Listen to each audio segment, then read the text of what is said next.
it comes to NFL content here on YouTube, draft grades are far from a new concept. There's plenty of people out there who will talk about their favorite drafts or their least favorite drafts. People that have a channel dedicated to a specific team will focus on that team's draft. There's guys out there, like I did last year, who will talk about the draft in its entirety, but break it down into 8 videos going division by division. There's other people who will just make one video talking about the draft at large and be done with it. All of those are very valid and, quite frankly, correct ways of going about this whole draft content thing. However, because I wanted to be different, back in the month of May, I decided that I was going to do one video for every single NFL team. 32 videos throughout the months of May and June, talking about the draft and grading every single pick. Here we are at the end of August, and I still have 2 whole divisions left to do. So that didn't work out, and I found out very quickly why I had seen no one else do this. Now that being said, I made a commitment. I owe it to both myself and to you, the viewer, to complete this, to go through with these last 8 teams, these last 2 divisions, and hand out my grades for the 2024 NFL Draft. Now that being said, because we are in late August, preseason has ended, cut day is either rapidly approaching or in the past by the time you're watching these videos, and we've seen camp and, the development that these rookies are already undergoing. Just know that that's not really factoring into these grades. Now, there have been a couple exceptions here and there. I make sure to disclose when those are, but for the most part, these grades were grades that I wrote down in, early May and have stuck to. Now, that being said, if there's a grade that is already showing signs of aging poorly, then I will tell you, hey, this is how I felt about this player before the draft. However, it looks like he's already starting to prove me wrong. I will happily admit that, and we can all laugh at me taking forever and being a big, dumb, stupid idiot. Also with that, please try to keep in mind that I'm not trying to say that I am better or know better than any of the GMs that get mentioned in these videos. I'm just a 21-year-old college kid who spent what little free time he had during the spring, taking a look at film and scouting prospects and doing what I could to the best of my ability. And I like sharing my opinions on this kind of stuff. You guys seem to like it when I share my opinion on this kind of stuff, so I'm going to continue to do it. So without further ado, let's go ahead and take a look at the Los Angeles Chargers and what they did during the 2024 NFL Draft. If it's not apparent by now, I'm a little burnout by this draft grade series. This has been a journey. So I don't want to waste any time diving into the Chargers here because I love this draft class. This draft class is incredible. If you read the title, you know exactly how I feel about this draft class. But they kicked it off with Joe Alt, which is, in my opinion, the perfect pick for this team. The tackle out of Notre Dame. Top 3 player on my big board came in just behind Marvin Harrison Jr. and Caleb Williams. And Joe Alt, he's incredible. His reputation precedes him. He's got everything you want in a tackle. Coming in at 6'9", weighing 321 pounds. He's got the bloodlines, right? His father is a former first-round pick who was a 2-time Pro Bowler and a second-team All-Pro during his 12-year career. He has the frame, he has the length, he has the width, he has the athletic ability. He's near impossible to get around, even, if his technique were to be poor, which, spoiler alert, it's not. He's got incredible technique on top of all these natural gifts. He does an impressive job of getting and maintaining leverage despite being 6'9". He has excellent physical and mental reaction time to cut off inside moves, so most people can't get around him, and because of that, you're not going to be able to get inside of him either very often. His hands are like padlocks. He's able to sustain blocks at a very high level. His awareness as a blocker borders on perfection, both in the run and pass game. Very fluid footwork. His punches are very accurate, and all that pairs with a massive build to assist in that making him impossible to maneuver around. Technique's great, like I said. There's that spoiler alert coming full circle for you. He projects as an elite reach blocker, which he wasn't asked to do it a whole lot in Notre Dame, which is why I say projects. But with the size and the quickness and the technique and everything, I think he's going to be more than capable of handling himself if he's asked to do it in the NFL, which he will be at some point. He's a lethal move blocker. He's able to get downfield or move laterally and just deliver devastating, bone-crushing blocks. He has an exceptional first step against the run, which allows him to create drive with ease. He's a nasty run blocker, just has the exact demeanor from someone you would want from his size. Only 21, and he was penalized 4 times in college. 4. Let that sink in for a second. 4 career penalties. That's insanity. Now, that being said, you want to start seeing his hand placement switch up a little bit, which is more of just, it didn't seem like Notre Dame was necessarily asking him to do that. I'm sure the Chargers will ask him to do a little bit more of it. And on top of that, his core strength is not perfect, but that's getting nitpicky. And even then, he has the frame to add to that and make the core strength perfect.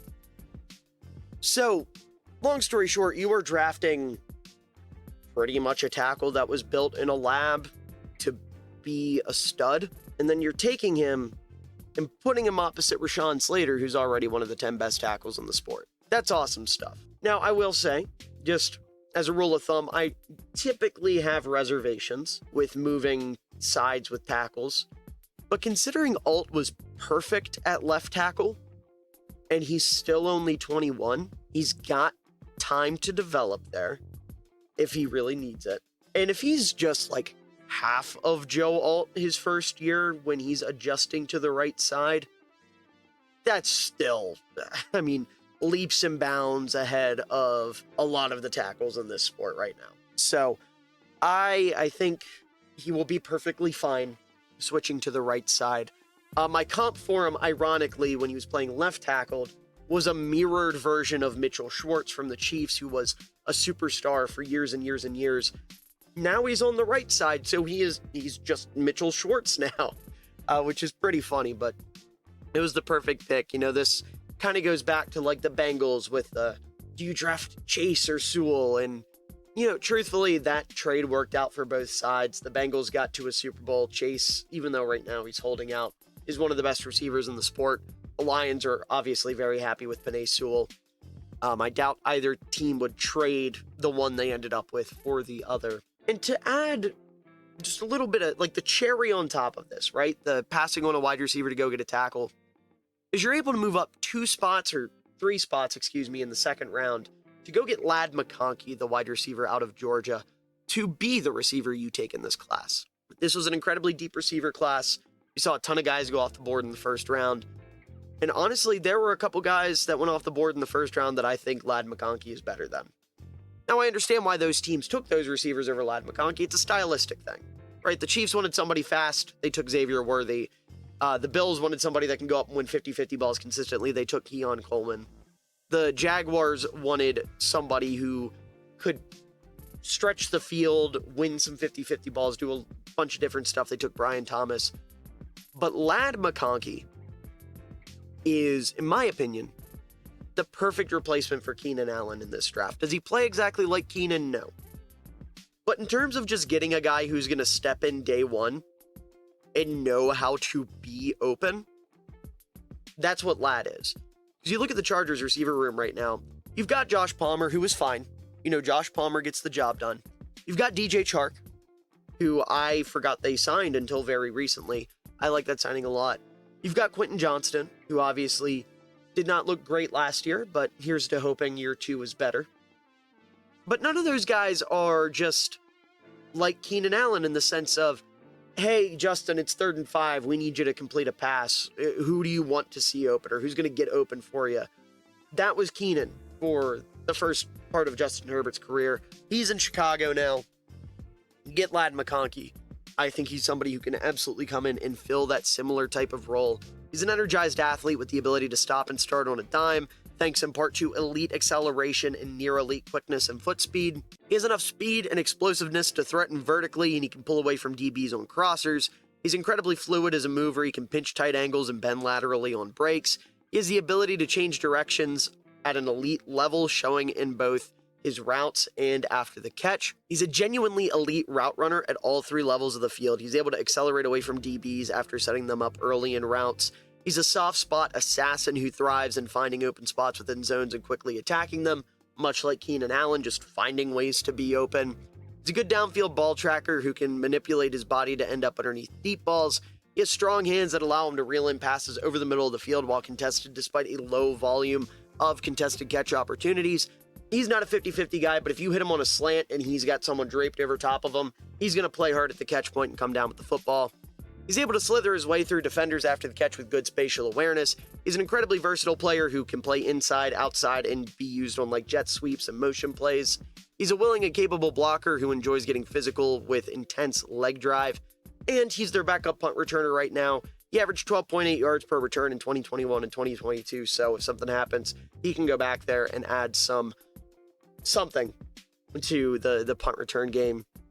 Now, on the flip side, he is a little bit smaller, 6 foot, 186 pounds.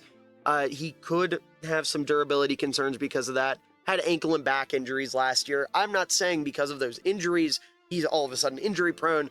I'm just saying when you have a guy that's skinnier, they are more susceptible to getting hurt. He has smaller hands that do lend themselves to some drop issues, had an 8.4% drop rate throughout his career. I think that is something that can absolutely be coached up. I think you can, work on the concentration. I think when it comes to draftable receivers, if one of their big issues is drops, typically that's pretty coachable, right? You look at like Devontae Adams, for example. He came out, he couldn't catch the football. Look at him now. I know he's not quite the player he once was, but he's still one of the 10 best receivers in football. His catch radius isn't great because of him being a little bit smaller, and there are going to be times where he gets out-muscled by DBs, but, even though he's not quite as physical as Keenan Allen per se, he still has that just fuck it, I'll be open, figure it out kind of aspect to his game, which is awesome. Going to do a lot of favors for Justin Herbert. High floor player going to come in right away and have a huge impact on this team, which is great considering Quentin Johnston was very much a more upside-based player last year. I'm not going to say they learned their lesson because that wouldn't be accurate even if it was the same regime, but it is nice to see that they're going two different approaches in back-to-back years instead of kind of doubling down on that whole, well, we see the upside. The Chargers wanted to make sure they got somebody that could step in day one, give Herbert a weapon that's just going to find ways to get open, make his job a little bit easier, get him somebody reliable, and I think that's incredible. The perfect pick here at the top of the second round. And then we go to the third round, 35 picks later, and they take Junior Coulson, the linebacker out of Michigan. In my opinion, the best pick the Chargers made this draft. Probably somebody they would have been looking at in the second round, somebody that I had a first round grade on, my number one linebacker in this class. You get him in the third. The value is incredible, first and foremost. But more importantly, the fit is immaculate. You cannot come up with a better fit for a player if you tried. The reason for that is because his defensive coordinator in college, Jesse Minter, is now the defensive coordinator of the Los Angeles Chargers. It's one of the beauties of bringing Harbaugh. He brought his DC with him. So now Coulson's going to be walking into this defense that he already knows. He knows the defense better than the veterans around him, which is not something that happens very often, if ever. And that all goes along with him being just an incredible football player. 6'2", 238 pounds, perfect frame for a Mike linebacker. He's an above-average athlete. He has elite play strength. He's physical. He's energetic. He's somebody that takes pride in hitting ball carriers. Motor's always running hot. He's a secure tackler with near-flawless technique, possesses near-perfect eye discipline. He's able to stand up blockers in the hole against the run. He's able to stack and shed at a very high level. He's incredibly instinctive in both run defense and coverage. He's quick to read and diagnose play action. He's capable of reading and reacting to the eyes of the quarterback in zone coverage. He has above average reactionary quickness in zone, and he can hang with most tight ends in man coverage thanks to physicality and discipline. And that being said, there is a little bit of an overconfidence in his athletic ability that will get him in trouble. Because like I said, he's a good athlete. He's not elite. And sometimes he's got in his head that he's an elite athlete, which will hurt his gap discipline because he will think he can get to spots when he can't, if that makes sense. His willingness to trigger against zone rushing schemes definitely needs to improve. Additionally, when he's taking on blockers, you'd like to see him attack the shoulder or, do something other than just squaring up linemen. That being said, in college, it was minimized because of how strong he is. In the NFL, I think you'll see the same if he's up against like a center or some guards. But like if he gets in a position where he's up against just a much better lineman, say you're going against the Chiefs, he's one-on-one with Joe Thuney, you'd like to see him attack the shoulder rather than try to square a guy like that up. But that's coachable. I'm sure that's something he's going to realize pretty quickly. You know, that's one of those things where it happens to you once in a game and you're like, all right, can't get away with that anymore. I know what I got to do, because he's a super smart player, just really, really good at football, an incredible pick. One of my favorite picks of the draft, period. Definitely my favorite pick the Chargers made. The perfect fit, the perfect player, the perfect landing spot. Somebody that I know, according to the Chargers depth chart right now, is not starting. I don't expect that to last very long. He will at least be one of the starters by the end of the year. And if Daiyan Henley can be what I thought he could be coming out of college, Coulson and Henley as your two off-ball linebackers would be a sick tandem.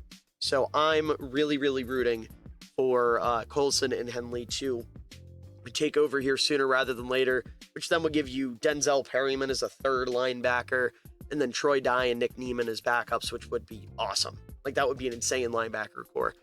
So I love that pick. And then here in the 4th round, they take Justin Aboigbe, the defensive tackle out of Alabama. I wasn't as big on this pick. I think there were better players available at the defensive tackle position. I'm not going to list off a bunch of names and waste your time. And I also just think there were like genuine impact starters at other positions.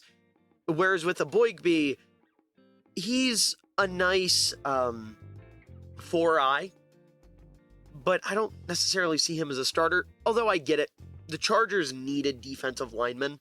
And hey, I could be wrong, and Aboigbe can end up being a really nice starter. But taking a look at what he does well, 6'4", 297 pounds, good height, good length for the position. He's very aggressive, loves to get down and dirty against the run. He's a really good run defender as a 4-eye, so he's going to be like a really good rotational 4-eye, especially against the run. He can handle double teams decently and quickly work off blocks. He's strong at the point of attack. He possesses a mean bull rush and a decent arsenal of a swim move, club moves, rip moves, and then push-pull moves. That being said, being only 297 pounds, that does hurt his anchor a little bit. Doesn't have the greatest first step. Pad level's pretty inconsistent. Doesn't have any real twitch or bend as a pass rusher. You'd like to see him string his moves together a little bit better as a pass rusher. And then at Alabama, the way they played him, he didn't get a lot of like true D-tackle reps, which in this defense, he would be like a 4-3 defensive end, so it's a little bit different, or a 3-4 defensive end, excuse me. So it's a little bit different, but either way, he's fine. He's a very fine player. I thought there were better players available at both his position and, at other positions that could have been impactful. But at the end of the day, nothing too crazy, and you'll see when the final grade happens, it doesn't matter a whole lot. As we move into the 5th round, 3 picks apart, they end up taking 2 corners, the first of which was Tarheeb Still out of Maryland. 5'11", 189 pounds, good size, does a good job at jamming receivers at the line of scrimmage and press coverage. He can make plays in close quarters coverage against receivers at the catch point. He's able to mix and match with other defenders while in coverage, breaking off his assignment and zone and being able to move around and switch roles with guys and things like that on the fly, which is really interesting. He does a good job of reading the quarterback's eyes and anticipating and jumping routes. He has good ball skills to compete with pass catchers for breakups and interceptions. Very willing and capable in run support. Physical as a tackler. Throws his body around to try to make plays. He can play outside and in the slot. I think personally he definitely projects as more of a slot corner. He has a good background as a punt returner. Very extensive punt returning resume in college for sure. That being said, you'd like to see him maybe bulk up a little bit. I said 189 pounds, a little undersized for sure.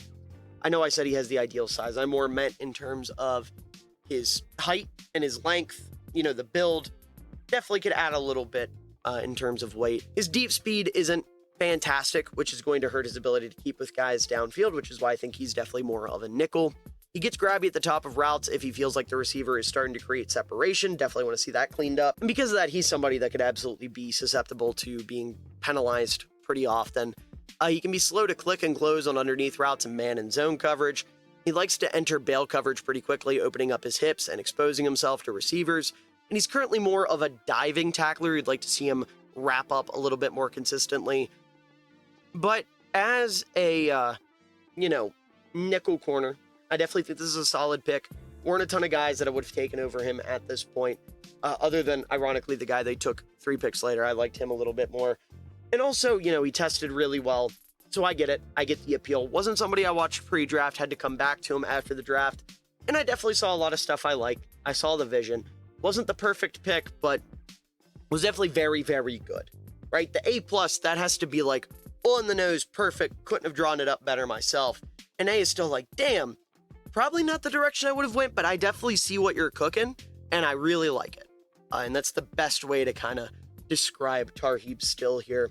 3 picks later, they take Cam Hart, another corner out of Notre Dame, 6'3", 202 pounds, has the size, has the height, has the length, really good at blanketing receivers up the sideline in man coverage. He possesses the speed to carry receivers vertically. His length adds in minimizing passing lanes and getting aggressive on contested catches. Very physical, likes to compete at the catch point for the football. Willing tackler, likes to get his nose dirty in the run game. Very opportunistic, seeks to rip the football upon contact very often. Has short area quickness to stay in phase with receivers. Does a good job of breaking back on the ball on underneath routes. And he has good pursuit in the running game and on plays away from him. That being said, he's going to be a 24-year-old rookie. Not the end of the world, because I do think he's very polished and someone that, if you need him to, could start day one. Looking at the Chargers depth chart on their website, it doesn't look like he's going to, which is absolutely okay. But, if you needed him to step in day one, I think you would be more than capable of getting him to do so. He isn't super twitchy either because of his bigger frame. He could do a better job of getting his hands on receivers at the line of scrimmage. If he could add that to his game with how big and strong he is, holy. Often he will allow easy releases to receivers as they begin their routes because of his lack of jam and physicality in press coverage. Sometimes he plays a little upright. He's not the quickest to transition because of it. And his ball production hasn't been great over the last 2 years. But that being said, great player. Very, very good cover corner. Reminds me a lot of Joey Porter Jr., which is a compliment. We've seen what he's done in his young career in Pittsburgh. Somebody, again, that I didn't watch pre-draft because I got to corners late in the process. But man, I wish I would have watched him a little more, especially pre-draft, because he was a fun corner, man. He's aggressive, he's physical, he's fun. He's somebody that definitely fits that Harbaugh ideology of just wanting to play some aggressive smash mouth football. I love this pick. Feels like somebody that fits on a Harbaugh team, so I guess you could say he feels like a Charger. And then in the 6th round, they get one of the bigger steals of the draft, in my opinion, in Kamani Vidal, the running back out of Troy. Reminds me a lot of Doug Martin, the muscle hamster, who's my RB6, 5'8", 213 pounds. But don't let that lack of size confuse you, because we all know it's not about the size of the dog in the fight, it's the size of the fight in the dog. And with that bulky, stocky frame, there's a lot of fight in this dog. On top of that frame, he has good long speed to break off pretty explosive runs. Really good vision. He's able to press the hole and patiently wait for lanes to open. He walks the line of being a little bounce happy behind the line of scrimmage, but he never goes full Le'Veon Bell, if that makes sense. He'll bounce around for a minute and then he cuts. He walks the line, but he does a good job of not crossing it. He has the footwork and quickness to attack cutback lanes on zone runs. Really good short area burst and quickness. He's a really nice stiff arm. Forced 94 missed tackles in 2023, partially due to his unreal leg drive. He has great contact balance, able to spring back up after taking body shots. He's a very fluid pass catcher and seeks out contact and pass pro, which is great because I just read an article the other day that said that the Chargers are looking to use him as a third down back, which starting out absolutely makes sense. I think that's a great role for Vidal. But when you look at the rest of the running back room, J.K. Dobbins, Gus Edwards, I like Gus Edwards. He's not somebody who's always healthy. I like J.K. Dobbins, and I'm hoping he can prove everybody wrong. He's another guy that struggled with injuries, and quite frankly, we don't know if he's still going to be as explosive as he was at Ohio State. I think Vidal could absolutely take over in this running back room sooner rather than later, but getting him that early pass-catching down usage is awesome. And to go along with that, him eventually potentially taking over. Incredibly productive player throughout college and showed the potential to be a true workhorse. Now, that being said, he takes short strides which do limit his ability to pull off jump cuts. He ran the ball a lot in college, had 870 career carries, so a little more tread on the tires than you'd maybe like to see. one would make the point that his production came at a lower level of competition, which, like, if you want to be a buzzkill, yeah, you're technically right, but at 5'8" running back that runs like Doug Martin, don't care, right? The football head in me is like, I don't care about competition. This guy's small, he's wide, and he runs hard. That's cool as shit. And also, he's not the most forceful runner, meaning, you know, if you're going to put him on the goal line on like 4th and 1 and ask him to carry guys into the end zone, maybe not something he's going to do. Not that that matters with the Chargers, because you're putting Scott Matlock at fullback now, which is beautiful. But that's neither here nor there. Awesome pickup. Like I said, it was my RB6. Had a 3rd round grade on him. You get him in the 6th. That's incredible value. Just a really, really good player. Someone I'm really excited to see play for the Chargers. I know there's some Chargers fans that probably missed that guy that went to Washington that I'm not going to say the name of. But I think Vidal with the other running backs are going to make you forget him very, very quickly, because your running back room is much upgraded after this draft pick and after those 2 free agent additions. And then in the 7th round, final 2 picks, first of which was Brendan Rice, the wide receiver out of USC. Rice was a very polarizing player, obviously with his father being the greatest wide receiver of all time. Very high expectations for him. I don't think he's ever going to be a superstar, but I had a 4th round grade on him. You know, I think he's a little bit better than this. He's got the size. He's got good play strength. He's a long strider. He's able to build up his speed as he gets downfield to kind of stretch the field.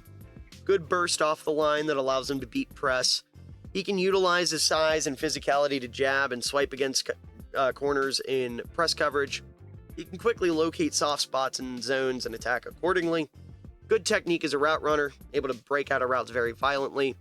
Boxes defenders out at the catch point with his bigger frame. He's able to climb the ladder to reel in 50-50 balls. Sometimes you'd like to see that improve, and we'll talk about that. He possesses good body control on the sideline. He leverages his length to reel in catches away from his body. Has the hand strength to secure high difficulty passes and sustain through contact. Only had 2 drops on 70 targets last year, which was great. He's able to work back to the ball and pluck it out of the air. He's above average after the catch because of physicality and a little bit of shiftiness. And he's a physical, tenacious blocker who has good off-script adaptability that is able to use his size to his advantage as a blocker. That being said, struggles to accelerate through contact. His contested catch rate was really bad last year, only 25% in 2023. Lacks any twitch, very stiff. Routes are a little erratic, and you'd like to see him better position himself on contested catch opportunities. But honestly, for a 7th round pick, as somebody that's probably going to play a lot of special teams and might see the field every here and there, you could do a lot worse. I thought this was a really nice 7th round pick. Again, I thought he was worth like a 4th, just to take a flyer on him, see if you can't get him to focus a little bit better. Because if you can work on the contested catch stuff, you know, get him in the weight room, get him to focus a little bit harder, because a lot of the drops were focus drops, and get him to learn a bit about positioning and things of that nature, he could be a nice, you know, fuck it, he's down there somewhere type of guy. Not a burner, not somebody that's going to beat guys in one-on-one off them, but, you know, think like a Brandon Marshall, where he didn't get a lot of separation, but he was able to climb the ladder and catch the ball over top of guys. Do I think Brendan Rice will ever be as good as Brandon Marshall? No, he was a 7th round pick for a reason. But I think he can do the same kind of stuff in a smaller sample size to a lesser extent at some point. And when you're in the 7th round, you're looking for some sort of value. I think there's value in Brendan Rice. And the same can be said about Cornelius Johnson, who I don't have it on the graphic because of timing and whatnot, but he did make it to the practice squad, ended up not making the final roster. And realistically, this is just Harbaugh saying, look, you know, you're a good locker room guy. I want to keep him around. He's a locker room glue guy, and that's fine. When you're a national title winning coach and you're going to coach in the NFL, you have an extra 7th round pick. You can spend one of those on one of your guys. There's a reason he didn't make the final 53. You know, not somebody who is super young, more of a body catcher, not the fastest guy in the world. He's stiff. He's not efficient or proactive with his physicality working off of releases. not the most coordinated guy. He has a lot of focus drops, things of that nature. But, he's a high-effort player, great blocker, good energy. Like I said, he has the championship pedigree of Michigan. He's another guy that's able to locate and attack soft spots against zone coverage. Good contested catch rate. Had an 82% contested catch rate last year. So, not a pickup I can get mad at by any means. Another guy, I had a late 5th round grade on him. I think he can be a really good special teamer, if nothing else. Again, he didn't make the final 53, but, we'll have to revisit it. Maybe me giving this an A+ and not just settling it as an A is a little bit of, me just gushing about this Chargers draft class and not wanting to say anything negative. But, I did give a Boygby a B instead of an A+ or an A, so can't say I wasn't honest, at least. But as a whole, it's not apparent I'm giving the Chargers an A+. This is, in my opinion, the best draft class of the 2024 cycle. Joe Alt, Ladd McConkey, oh my God, incredible picks. You throw Junior Coulson on top, oh my God, incredible picks. You throw Kamani Vidal on top, oh my God, incredible picks. You throw Cam Hart on top, oh my God, incredible picks. You throw Brendan Rice and Cornelius Johnson on top, good value, but oh my God, all the others are incredible picks. You throw Tarheeb still on top, I see the vision. You throw a Boygby on top, I get it. You need defensive line help. Just an incredible draft class. I absolutely adore what the Chargers did this year. They needed it, man. This is a team that needed an influx of talent, and they needed it soon. You got 5 guys here in Alt, McConkey, Coulson, Hart, and Vidal that I think are going to be starters sooner rather than later. Still could very well work his way into that conversation as well. But even then, getting 3 starters in a draft class, which I will guarantee you get out of Alt, McConkey, and Coulson, getting 3 good starters out of a draft class is an accomplishment. Throwing in Vidal, Hart, and maybe Still, cinema. Absolute cinema. Throw the fucking Scorsese graphic up on my screen.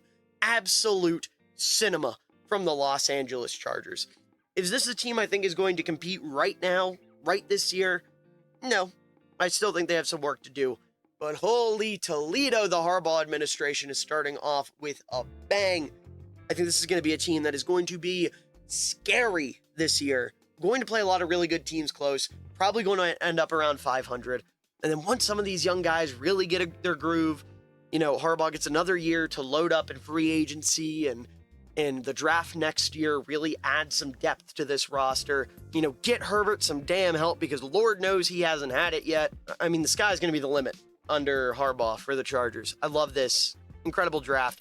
As a Bears fan whose team drafted, I'm hoping, their franchise quarterback, another player I had as a top 5 player on my board, and got the biggest steal of the draft, in my opinion, with Austin Booker, I can confidently say the Chargers had the best draft by far and away this year. Just incredible stuff all around.